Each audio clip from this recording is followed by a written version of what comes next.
Dear students, so this is what I was talking about quite a minute ago. That is, what is a paragraph? Some of you have some ideas about paragraphs. Some of you have some right ideas. Some of you have wrongs, and some other have some partially right ideas. So the thing that you must know about a paragraph, it is that these are the building blocks of papers. Students often define a paragraph in terms of length. In reality, though, the unity and coherence of ideas among sentences is what constitute a paragraph. It is a group of sentences or a single sentence that forms a unit. So the thing which is very much conspicuous about a paragraph, if we sum them up, then it will be like that. It is written in the next half, that the thing must be unified. The first term I have used there is unified, which means all of the sentences in a single paragraph should be related to a single controlling ideas. Suppose you are writing a paragraph for a particular topic and your sentences, they don't discuss that particular topic, then you are not in the correct track. Somehow you have deviated from the main topic. That is not a good attribute of a paragraph. That is why your senses that you are going to express through the sentences should be unified in nature. Next comes clearly related theses. Thesis is the main point or the main theme of your paragraph. You have a particular theme and particular idea might be, and you are talking about that particular idea. So this idea over which you are writing something, that must be clearly stated. And this idea must be related to the lines, to the sentences which you are about to write in a paragraph. Then comes coherent. Coherent is what we call that the sentences should be arranged in a logical manner and should follow a definite plan or development. Development of thought here is the main factor. How you are developing your thought, how you are coming to the main point which you want to show, which you want to actually discuss. This process must be logically constituted, and all your logics must have a coherence in between them. They should reach the decision following a particular route, not abruptly, not disarrayed. There must be a particular route to reach your decision. Then comes, yes, this is the most important, that well developed.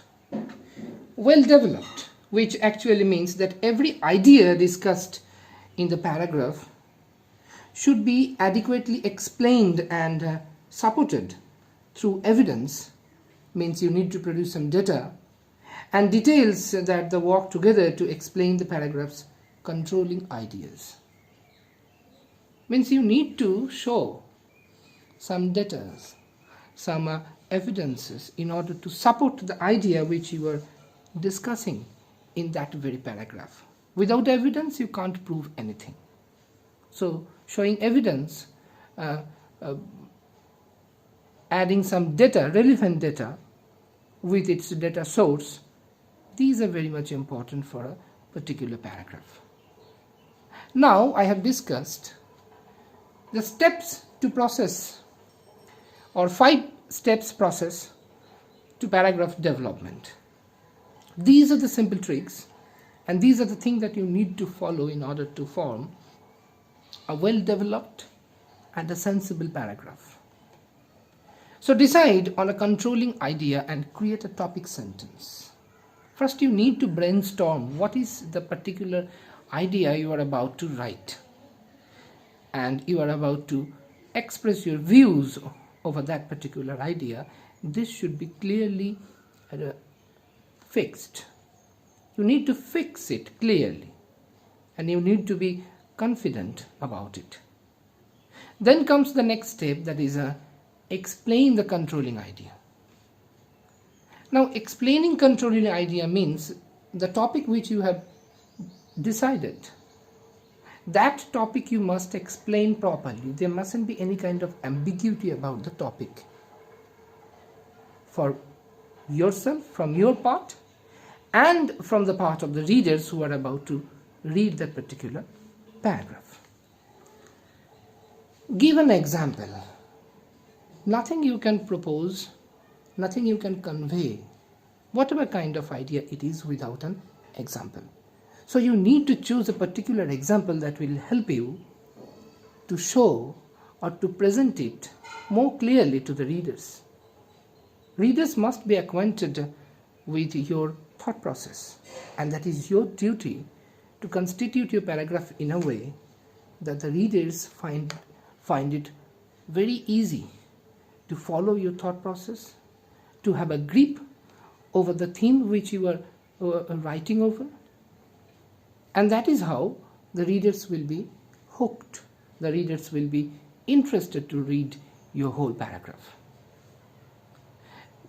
Then comes explain the examples. Now, whatever the examples you have given, why you have quoted those things, that's the thing you need to explain to the readers. That this is the reason I gave that example. That example supports my idea, which is expressed in the topic sentence or in the introduction of that paragraph. Then comes complete the paragraph's idea or transition into the next paragraph. So, first, there are some ideas which you have gathered after a lot of brainstorming, and you have jotted down those ideas, and by one, those ideas you are about to explain there. In order to do so, what you need to do properly, you need to transit. You need to transit from one thing to another thing. And while doing so, you must maintain a particular technique. There are some particular words which are used in transition. Later I will be explaining those things. So till then, I think you have a bird's eye view of what a paragraph is. So revise it properly. Next day, I'm going to present you a whole paragraph maintaining all these topics. Goodbye, students.